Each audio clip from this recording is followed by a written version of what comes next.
press the bell icon on the YouTube app and never miss another update.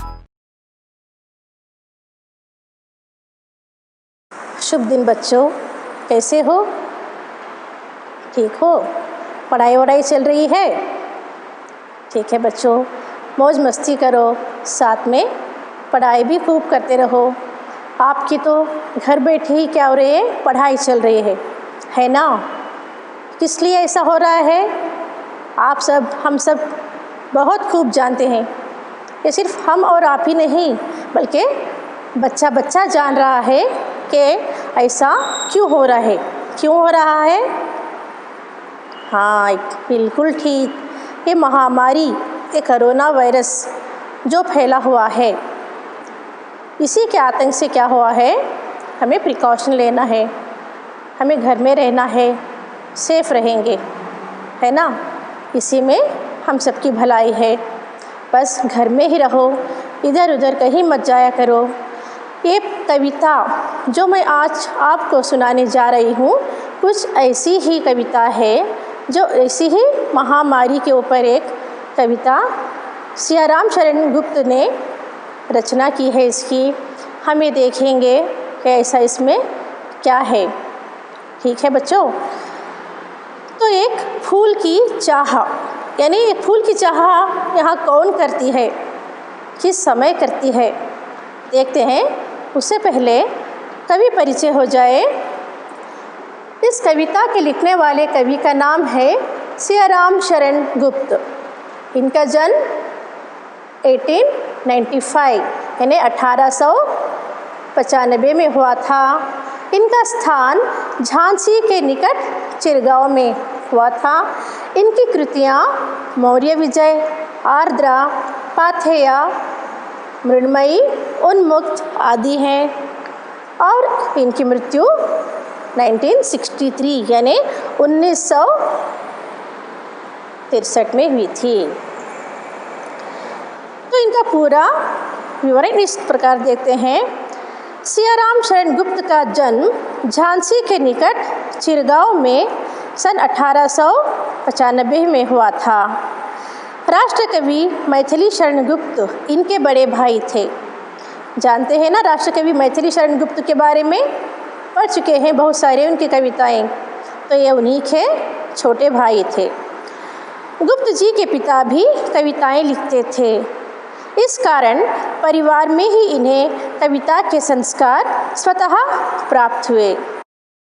गुप्त जी महात्मा गांधी और विनोबा भावे के विचारों के अनुयायी थे, यानी ये महात्मा गांधी जी और विनोबा भावे के फॉलोअर थे बच्चों। इनका संकेत इनकी रचनाओं में भी मिलता है। और ये किस तरह से उनके अनुयायी थे, उनके फॉलोअर थे, इसका संकेत इनकी किस में मिलता है, रचनाओं में मिलता है। गुप्त जी की रचनाओं का प्रमुख गुण है कथात्मकता। इन्होंने सामाजिक कुरीतियों पर करारी चोट की है। देश की ज्वलंत घटनाओं और समस्याओं का जीवन चित्र इन्होंने प्रस्तुत किया है। इन्हें समाज में होने वाली कुरीतियाँ, यानी बुरी रीतियाँ, बुरे विचार, ये बुरे विचार कुरीतियाँ पहले क्या थी सब जानते हैं ना, क्या है ये? छुआछूत का मामला है, अनटचेबिलिटी, अस्पृश्यता।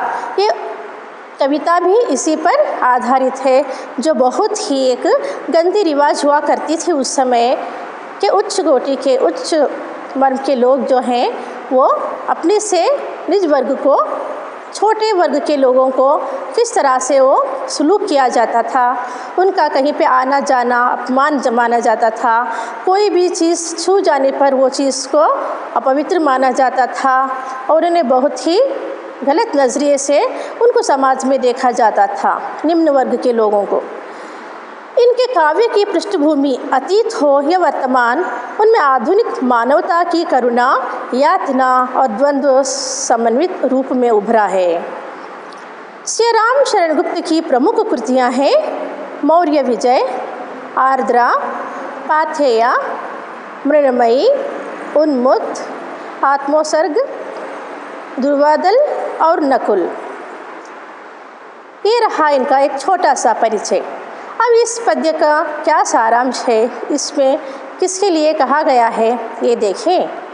एक फूल की चाह गुप्त जी की एक लंबी और प्रसिद्ध कविता है। प्रस्तुत पाठ उसी कविता का एक अंश मात्र है, यानी एक छोटा सा हिस्सा है उस पाठ का। ये पूरी की पूरी कविता जो है छुआछूत की समस्या पर केंद्रित है। एक मरणासन्न अछूत कन्या के मन में यह चाह उठी कि काश देवी के चरणों में अर्पित किया हुआ एक फूल लाकर कोई उसे दे देता। कन्या के पिता ने बेटी की मनोकामना पूरी करने का बीड़ा उठाया। वह देवी के मंदिर में जा पहुंचा, देवी की आराधना भी की, पर उसके बाद वह देवी के भक्तों की नज़र में खटकने लगा।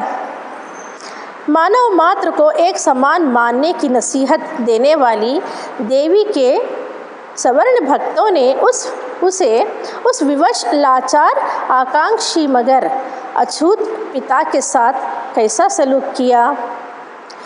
क्या वह अपनी बेटी को फूल लाकर दे सका?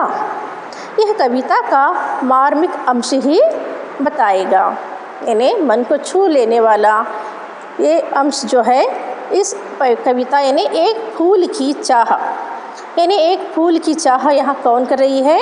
एक पिता की पुत्री, एक बेटी कर रही है जो मरणावस्था में है। ध्यान से इस काव्य को देखिएगा।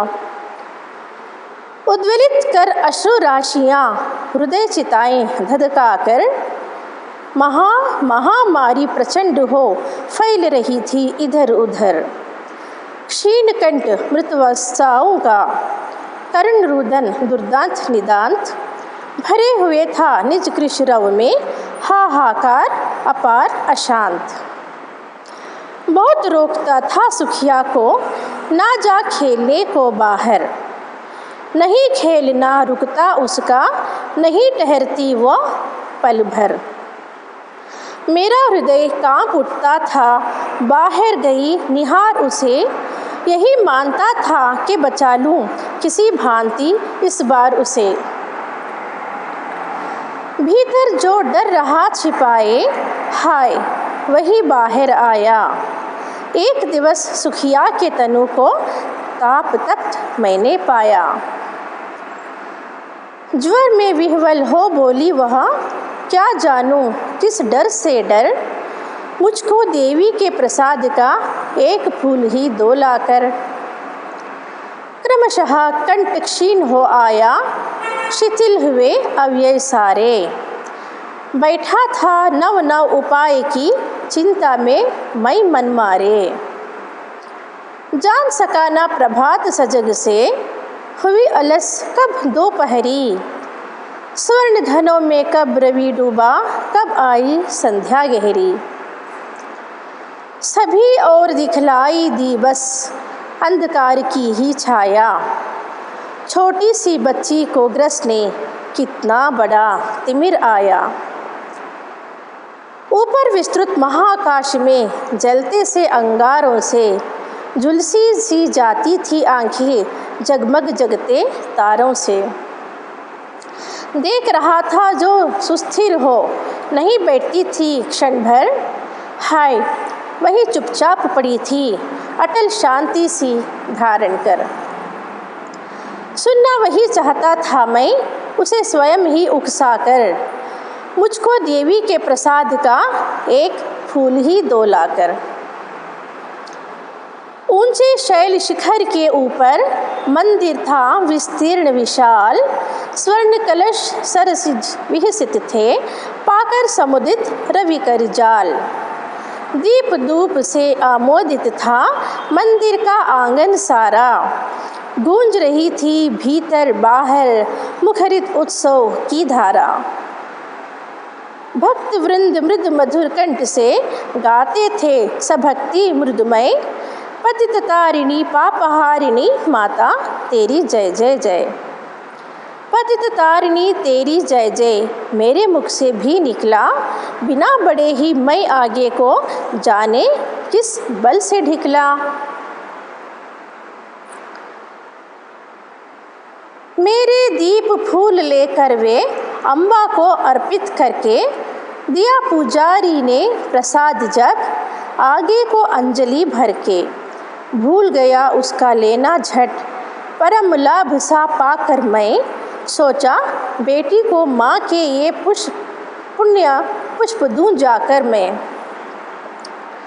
सिंहपौर तक भी आंगन से नहीं पहुँचने मैं पाया, सहसा यह सुन पड़ा कि कैसे यह अछूत भीतर आया। पकड़ो देखो भाग ना जावे, बना धूर्त यह है कैसा, साफ स्वच्छ परिधान किए हैं भले मानुषों के जैसा। पापी ने मंदिर में घुसकर किया अनर्थ बड़ा भारी, कलुषित कर दी है मंदिर की चिरकालिक शुचिता सारी। ऐ क्या मेरा कलुष बड़ा है देवी की गरिमा से भी, किसी बात में हूँ मैं आगे माता की महिमा के भी। माँ के भक्त हुए तुम कैसे करके यह विचार खोटा, माँ के सम्मुख ही माँ का तुम गौरव करते हो छोटा। कुछ ना सुना भक्तों ने झट से मुझे घेर कर पकड़ लिया, मार मार कर मुक्के घूंसे धम से नीचे गिरा दिया। मेरे हाथों से प्रसाद भी बिखर गया, सब का सब। हाय अभागी बेटी तुझ तक कैसे पहुंच सके यह अब। न्यायालय ले गए मुझे वे 7 दिवस का दंड विधान, मुझको हुआ था मुझसे देवी का अपमान। मैंने स्वीकृत किया दंड, वह शीश झुकाकर चुप ही रहा। उस असीम अभियोग दोष का क्या उत्तर देता क्या कहे। 7 रोज ही रहा जेल में या कि वहाँ सदियाँ बीती, अविश्रांत बरसा करके भी आंखें तनिक नहीं रीती। दंड भोग कर जब मैं छूटा, पैर ना उठते थे घर को, पीछे ठेल रहा था कोई भय जर्जर तनु पंजर को।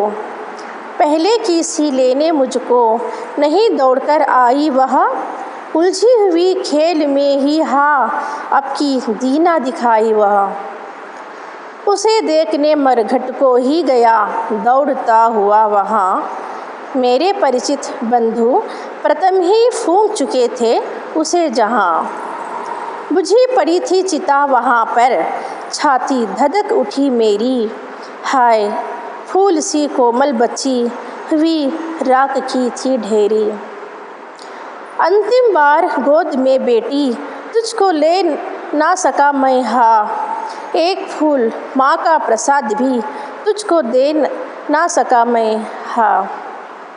ये है मनमित मन को छूने वाली ये बहुत ही दुख भरी कविता, जो आजकल हमें ये और भी बहुत ज़्यादा इसलिए लगने लग रहा है कि आज हम उसी दौर से गुज़र रहे हैं, है ना। कई सारी जगह में जहाँ पे भी समाचार देखें सुने, बस वही एक महामारी का ही विषय रहता है।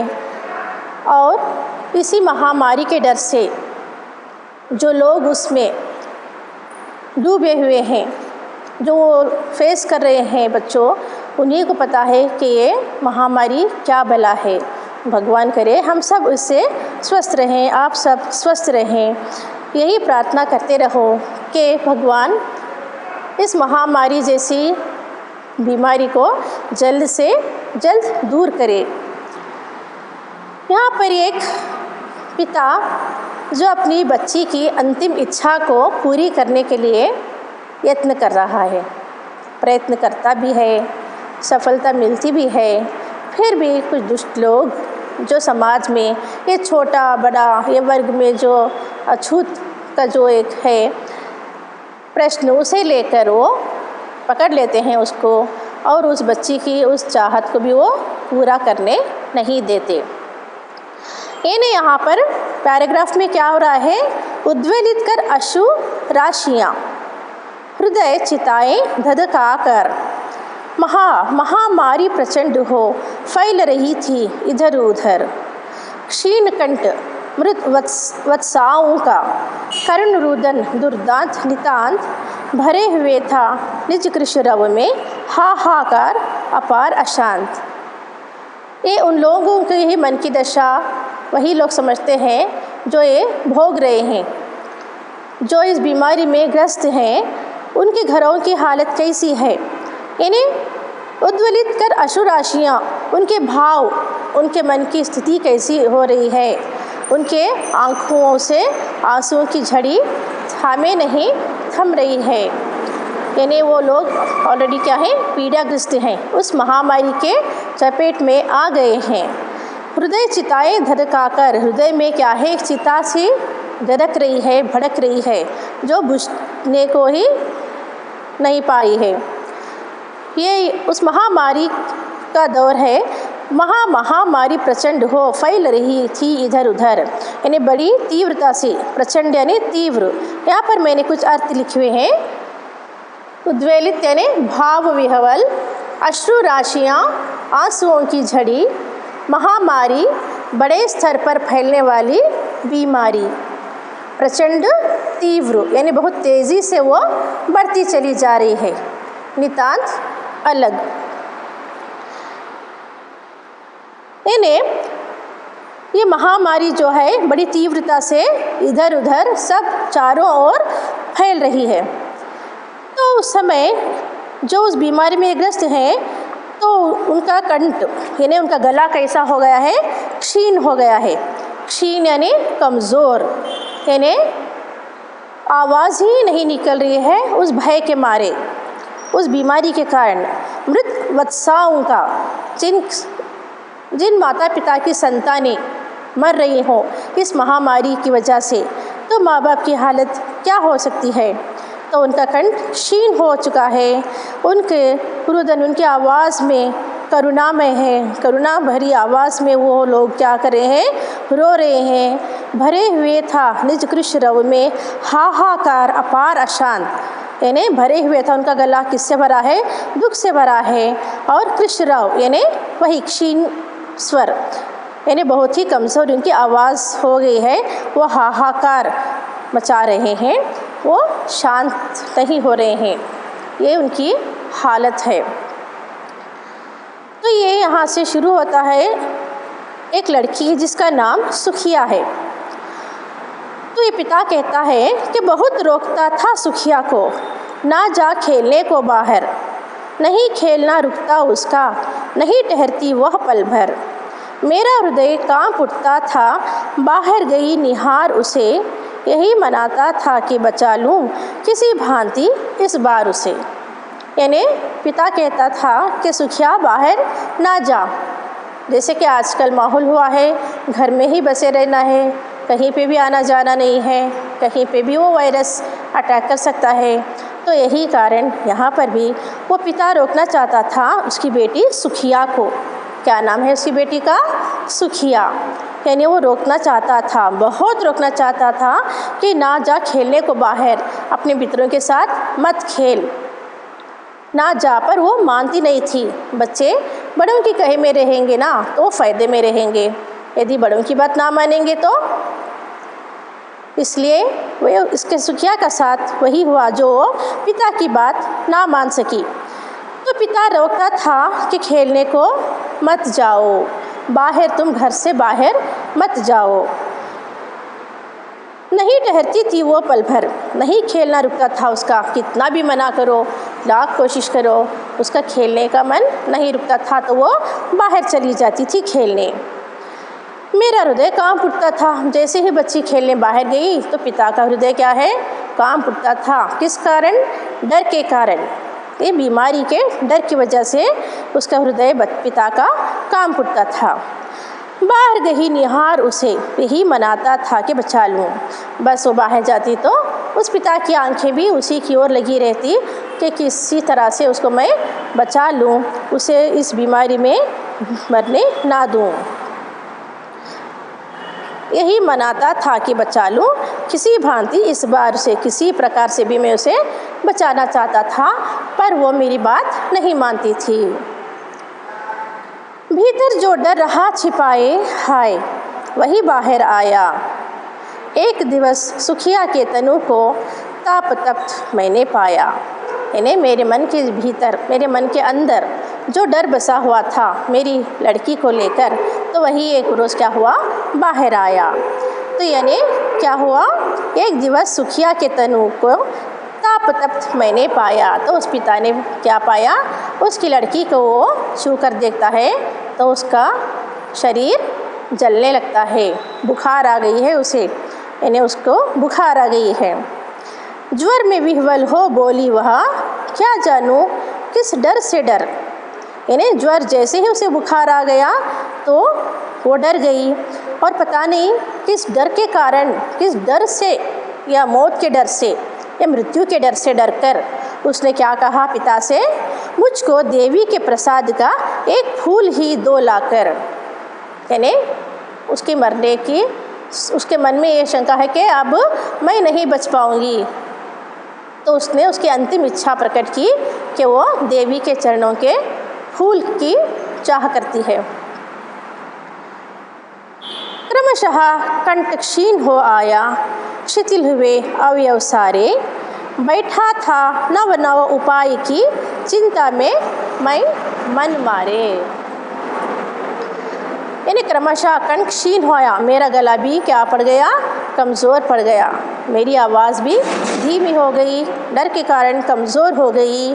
शिथिल हुए अवयव सारे, यानी उसके अवयव यानी सारे के सारे अंग क्या हो रहे हैं, अभी शिथिल हो रहे हैं। शिथिल यानी कमज़ोर, बीमारी के बुखार के कारण वो कमज़ोर होती जा रही है, उसके सारे के सारे अंग क्या हो गए हैं, कमज़ोर हो गए हैं। तो ये बैठा था नव नव उपाय की चिंता में मैं मन मारी, कि मैं अब नए नए उपाय में बैठा हूँ कि मैं कैसे जाऊँ मंदिर और मैं कैसे वो फूल लेकर आऊँ, क्योंकि वो जानता था अछूतों को स्थान नहीं दिया जाता था मंदिर में। जान सका ना प्रभात सजग से, हुई अलस कब दोपहरी, स्वर्ण घनों में कब रवि डूबा, कब आई संध्या गहरी। सुबह से शाम कैसे हुए इसी चिंता में पता ही नहीं चला, आलस से भरी दोपहरी कब हो गई। अभी अभी तो घने बादलों में क्या था, सूरज की प्रकाश, सूरज की किरणें अभी अभी स्वर्णिमता से चमक रही थी, वो अभी के अभी किस में बदल गई, संध्या में बदल गई, यानी शाम हो गई देखते ही देखते, और उसे उस का समय का पता ही नहीं चला उस पिता को। सभी और दिखलाई दी बस अंधकार की ही छाया, सभी ओर से जिधर भी देखो से अंधेरा ही अंधेरा नज़र आ रहा है, क्योंकि ऐसा खौफ, ऐसा डर उसके मन में समा गया है अपनी लड़की को लेकर। छोटी सी बच्ची को ग्रसने कितना बड़ा तिमिर आया है भगवान न जाने। मेरे वो कह रहा है कि मेरी लड़की को निगलने के लिए, ग्रसना यानी निगल जाना, निगलने के लिए एक कौन सा तिमिर आया है, तिमिर यानी अंधियारा, कौन सा अंधेरा मेरे जीवन में आ रहा है। ऊपर विस्तृत महाकाश में जलते से अंगारों से झुलसी सी जाती थी आंखें जगमग जगते तारों से। यानी दिन के समय क्या हो गया, ऊपर विस्तृत महाकाश में, ऊपर देखो तो इतना विशाल महान आकाश है, उसमें जलते से अंगारे से क्या नज़र आ रहे हैं, जगमग जगते तारे। जो तारे आकाश में छाए हुए हैं वो ठंडे तारे भी इसको कैसे दिख रहे हैं, अंगारों की तरह झुलस रहे हैं, यानी वो भी अंगारों की तरह इसे महसूस कर रहे हैं, क्योंकि उसके जीवन में एक काला सा अंधेरा छा रहा है। देख रहा था जो सुस्थिर हो, नहीं बैठती थी क्षण भर, हाय वही चुपचाप पड़ी थी अटल शांति सी धारण कर। सुनना वही चाहता था मैं, उसे स्वयं ही उकसाकर, मुझको देवी के प्रसाद का एक फूल ही दोलाकर। यानी पहले पैराग्राफ में वो बच्ची स्वयं कह रही है कि हे पिता, मुझे मंदिर जाकर देवी के चरणों के फूल लाकर दे दो। अब वो इस हालत में, इस दशा में पड़ी हुई है कि वो स्वयं उठ भी नहीं सक रही, कुछ बोल भी नहीं सक रही। तो ये क्या वह चुपचाप पड़ी है वो, तो उसको सुस्थिर हुआ नहीं बैठती थी क्षण भर भी, इतनी कमज़ोर हो गई थी कि वो बैठ भी नहीं सकती थी। तो है वो चुपचाप पड़ी थी अतल शांति सी धारणा करके। तो ये पिता उसके मुख से ही सुनना चाहता था कि वो फिर से दोबारा कहे कि पिताजी मुझे फूल ला कर दे दो, पर उस लड़की में इतना भी दम नहीं था। तो पिता उसकी स्वयं की आवाज़ सुनने के लिए बेचैन है। तो बच्चों, इतने ये पैराग्राफ्स का मैंने वर्णन किया है, जिसे बहुत ही अच्छे तरीके से सियाराम शरण गुप्त जी ने यहाँ पर बताया है आप लोगों को। उम्मीद करती हूँ कि समझ गए होंगे। आप भी पढ़ते रहिए, 1 से 2 बार, 2 से 3 बार पढ़ते रहिए, फिर आपकी समझ में भी बहुत अच्छे से आ जाएगा। आशा करती हूँ इतना जो भी मैंने समझाया है समझ गए होंगे। यदि नहीं समझ पाए हैं, कोई भी शंकाएं हो तो मुझे बता दीजिएगा।